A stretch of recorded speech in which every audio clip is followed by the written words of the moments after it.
Hey guys, how's it going and welcome back to Fantasy Football. Obviously we've had a bit of a break due to the international break, but the Premier League is back this weekend, which means we can have another look at our teams, what we're going to do for the upcoming games. Unfortunately, I hit another red arrow. Not a great week again, but let's have a look at it now. As always, we'll take a quick look at our league. So the previous leader, Alex Chaubanu, was dropped down to second, and the person who had dropped down to second last week is back up at the top. Please watch my YouTube video.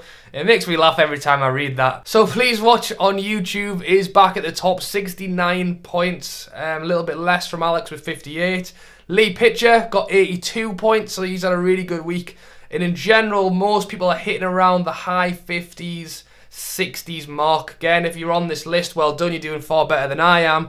If we take a quick look at our leaders team, as I mentioned, 69 points. So Robertson 12, Alonso 8, Pereira 9, Salah captain 16, Aguero, Jimenez 6. So no huge outstanding, well, I mean the defense is done really well for him there, which is one of the big reasons I didn't have a good week. Obviously you can see there that Mendy is injured.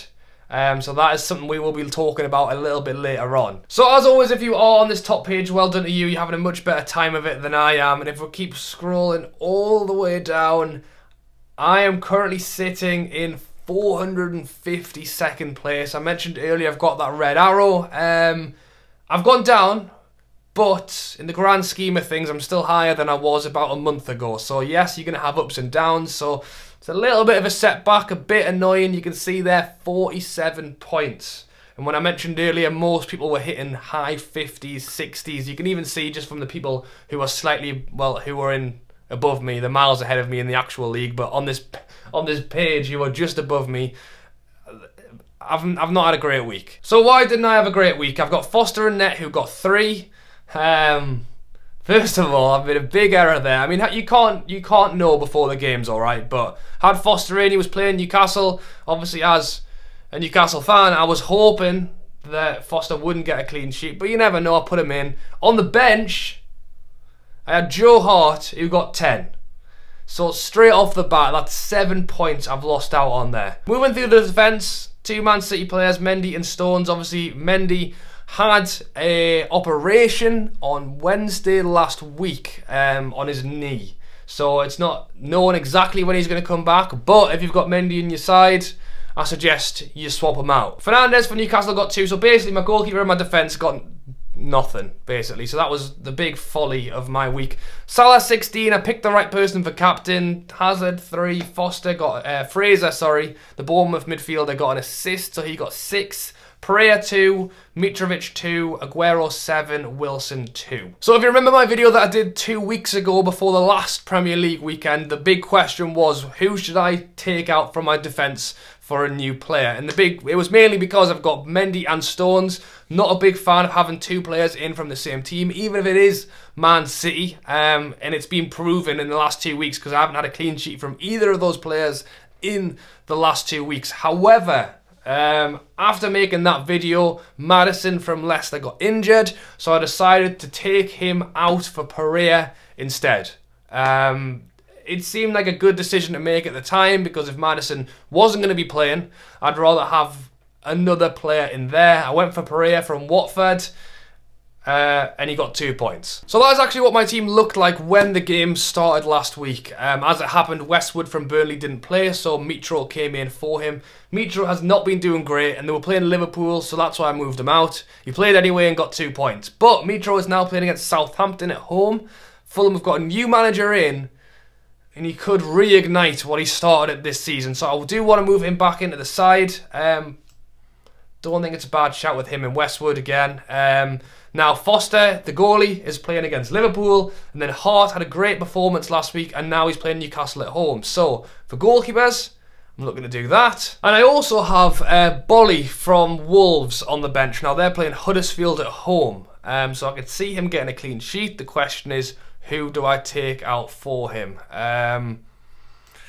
I think the 2 options are probably Pereira from Watford because they're playing Liverpool at home, or Fraser from Bournemouth because they're playing Arsenal at home. But despite that a tough fixture for Bournemouth, they have been doing good. Maybe Pereira.